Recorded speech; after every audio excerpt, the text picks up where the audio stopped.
श्री वारा पुराण 60वां अध्याय शांति व्रत। अगस्त जी कहते, राजन, अब तो मैं शांति व्रत का उपदेश करता हूँ। इसके आचरण से गृहस्थों के घर में शांति सन्मति बनी रहती है। सुव्रत कार्तिक मास के शुक्ल पक्ष की पंचमी तिथि के दिन से आरंभ कर 1 वर्ष पर्यंत व्यक्ति को अत्यंत उष्ण भोजन का त्याग करना चाहिए तथा प्रदोष काल में शेषशायी श्री हरि की सम्यक प्रकार से पूजा करनी चाहिए।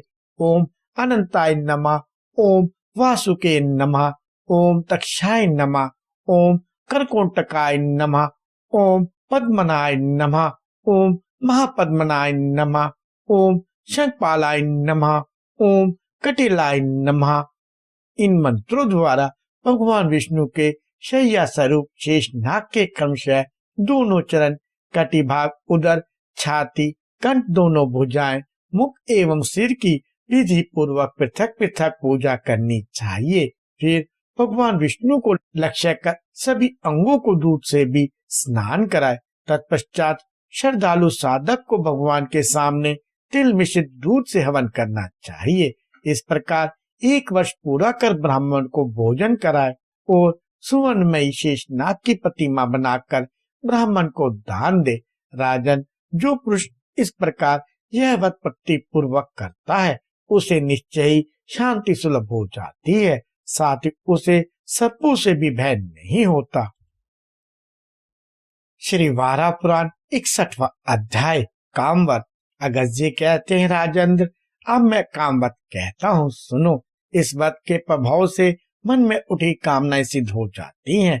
यह व्रत पूष मास के शुक्ल पक्ष में होता है तथा यह व्रत 1 वर्ष पर्यंत चलता है। इसमें पंचमी तिथि के दिन भोजन कर षष्ठी के दिन फलाहार पर रह जाए, अथवा यह भी नियम है कि बुद्धिमान पुरुष षष्ठी के दिन दोपहर में फलाहार करे और रात में मौन होकर ब्राह्मणों के साथ शुद्ध भात खाए या केवल फलाहार पर ही व्रत करे।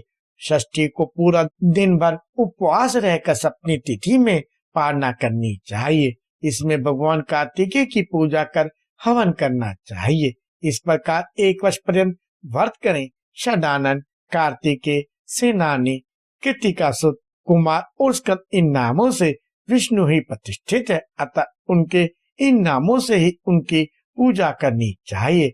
व्रत समाप्त होने पर ब्राह्मण को भोजन कराए और षण्मुख की स्वर्णमयी प्रतिमा ब्राह्मण को दे। वस्त्र सहित प्रतिमा ब्राह्मण को देते समय व्रती इस प्रकार प्रार्थना करे, भगवान कार्तिकेय, आपकी कृपा से मेरी संपूर्ण कामनाएं सिद्ध हो जाए। फिर ब्राह्मण को लक्ष्य कर कहे, ब्राह्मण देवता, मैं भक्ति पूर्वक यह प्रतिमा देता हूँ, आप कृपा पूर्वक इसे स्वीकार करें। इस प्रकार के दान मात्र से वर्ती के इस जन्म के समस्त कामनाएं सिद्ध हो जाती हैं। संतानहीन को पुत्र, धन की इच्छा वाले को धन तथा राज्य छिन जाने वाले को राज्य सुलभ हो जाता है। इसमें कुछ भी अन्यथा विचार नहीं करना चाहिए।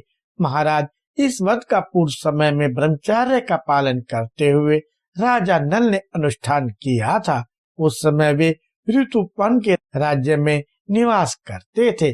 निप्रवर प्राचीन काल के बहुत से अन्य प्रधान ऋषियों ने भी हाथ से राज्य निकल जाने पर कामना सिद्धि के लिए इस व्रत का आचरण किया था। श्री वारा पुराण 62वां अध्याय आरोग्य व्रत। अगस्त जी कहते हैं, महाराज, अब आरोग्य नामक एक दूसरा पवन पवित्र व्रत बतलाता हूँ, जिसके प्रभाव से संपूर्ण पाप भस्म हो जाते हैं। इस व्रत में आदित्य, भास्कर, रवि, भानु, सूर्य, दिवाकर एवं प्रभाकर, इन 7 नामों से भगवान सूर्य की विधि पूर्वक पूजा करनी चाहिए। इस व्रत में षष्ठी तिथि के दिन भोजन कर सप्तमी को प्रातः काल भगवान भास्कर की पूजा करते हुए उपवास करना चाहिए। फिर अष्टमी तिथि को भोजन करे। यह इस व्रत की विधि है। इस प्रकार पूरे 1 वर्ष तक जो भगवान सूर्य की पूजा करता है उसे इस जन्म में आरोग्य, धन तथा धान्य सुलभ हो जाते हैं और परलोक में वह उस पवित्र स्थान पर पहुंचता है जहां जाकर पुनः संसार में जन्म नहीं लेना पड़ता। प्राचीन समय की बात है, अरण्य नाम के महान प्रतापी राजा थे, जिनके वश में संपूर्ण पृथ्वी थी। राजन, उन महाभाग नरेश ने यह व्रत किया तथा उस दिन भगवान भास्कर की पूजा भी की, जिसके फलस्वरूप भगवान सूर्य उन पर प्रसन्न हो गए और राजा अरण्य को उन्होंने उत्तम आरोग्य प्रदान कर दिया। राजा बदाश ने पूछा, राजन, आपने राजा के आरोग्य होने की बात कही, तो क्या इसके पूर्व वे रोगी थे? भला वे सार्वभौम राजा रोगग्रस्त कैसे हो गए? अगस्त जी कहते हैं, राजन, राजा अरण्य चक्रवर्ती सम्राट थे, साथ ही वे अत्यंत रूपवान एवं यशस्वी भी थे। एक समय की बात है, वे परम पराक्रमी राजा दिव्य मानसरोवर पर गए, जहाँ देवताओं का निवास है। वह उन्हें सरोवर के बीच में एक बड़ा सा श्वेत कमल दिखा। उस कमल पर अंगूठे की आकृति के बराबर एक दिव्य पुरुष बैठे थे, जिनका शरीर बड़ा तेज पूर्ण था। उनकी 2 भुजाएं थी और वे लाल वस्त्रों से आच्छादित थे। उस कमल को देखकर राजा अरण्य ने अपने साथी से कहा, तुम किसी प्रकार इस कमल को ले आने का प्रयत्न करो, कारण जब मैं इसे अपने सिर पर धारण करूंगा तब संसार में मेरी बड़ी प्रतिष्ठा होगी, अतः देर मत करो। राजन अरण्य के ऐसा कहने पर सारथी उस सरोवर में घुसा, फिर उस कमल को लेने के लिए आगे बढ़ा और उसे स्पर्श करना चाहा। इतने में वहां बड़े उच्च स्वर से ओंकार की ध्वनि हुई। उस शब्द के प्रभाव से सारथी के हृदय में आतंक छा गया। वह जमीन पर गिरा और उसके प्राण निकल गए तथा राजा भी कुष्ठग्रस्त, बलहीन एवं विमन्न हो गए। अपनी ऐसी स्थिति देखकर राजा यह क्या हुआ इस चिंता में पड़ गए और वहीं रुके रहे। इतने में ही महातपस्वी ब्रह्मपुत्र बुद्धिमान वशिष्ठ जी वहां आ गए और उन्होंने राजा अरण्य से पूछा, राजन, तुम यहाँ कैसे पहुँचे तथा तुम्हारे शरीर को ऐसी स्थिति कैसे हुई? अब मैं तुम्हारे लिए क्या करूं, यह बताओ। राजन, वशिष्ठ जी के इस प्रकार पूछने पर अरण्य ने उनसे कमल संबंधी संपूर्ण वृत्तांत का विवरण किया। राजा की बात सुनकर मुनि ने कहा, राजन, तुम साधु थे, पर तुम्हारे मन में असाधुता आ गई, इसलिए तुम पर कुष्ठ रोग का आक्रमण हो गया। मुनि के ऐसा कहने पर राजा ने हाथ जोड़कर कांपते हुए पूछा, विप्रवर, मैं साधु या असाधु कैसे हूँ और मेरे शरीर में यह कोढ़ कैसे हो गया? यह सब आप बताने की कृपा करें। वशिष्ठ जी बोले, राजन, इस ब्रह्मोद्भव कमल की तीनों लोकों में प्रसिद्धि है। इसके दर्शन की बड़ी भारी महिमा है। इससे संपूर्ण देवता प्रसन्न हो सकते हैं। राजन, 6 मास के भीतर कभी भी जनता इस सरोवर में यह कमल देख लिया करती है।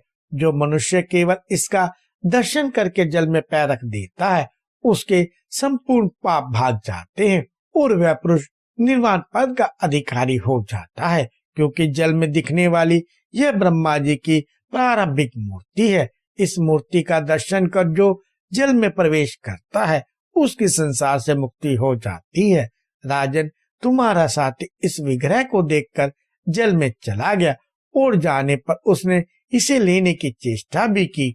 नरेश, इसका कारण यह था कि तुम्हारे मन में लोभ उत्पन्न हो गया था एवं तुम्हारी बुद्धि नष्ट हो चुकी थी।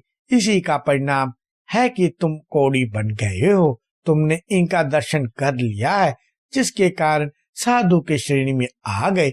नरेश, साथ ही इस कमल को पाने के लिए तुम्हारे मन में जो मोह उत्पन्न हो गया, इस कारण मैंने तुम्हें असाधु कहा। देवताओं का भी कथन है कि मानसरोवर के ब्रह्मपद नामक कमल पर ब्रह्म रूप में भगवान श्री हरि आकर विराजते हैं। उनका दर्शन कर हम उस ब्रह्मपद को पा जाएंगे, जहाँ से पुनः संसार में आना नहीं पड़ता है। राजन, यही कारण है कि तुम्हारे अंग में कुष्ठ हो गया। इस कमल पर समय भगवान श्री हरि सूर्य का रूप धारण करके विराजते हैं। वस्तुतः विचार किया जाए तो यह सनातन परब्रह्म परमात्मा का ही रूप है। मैं इसको अपने सिर पर धारण करूं, जिससे मेरी प्रसिद्धि हो जाए। तुमने ऐसी भावना लेकर इसे प्राप्त करने के लिए सारथी को भेजा। यह बेचारा सारथी तो उसी क्षण अपने प्राणों से हाथ धो बैठा और तुम्हारी देह कुष्ठ रोग से व्याप्त हो गई। अतः महाराज, तुम भी यह आरोग्य नामक व्रत करो।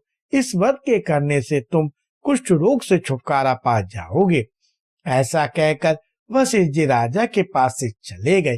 राजा ने भी उनकी बात सुनकर प्रतिदिन उस सरोवर पर जाने और वहां ब्रह्मा जी के दर्शन करने का नियम बना लिया और फिर वे शीघ्र ही कुष्ठ मुक्त होकर स्वस्थ एवं कृतार्थ हो गए।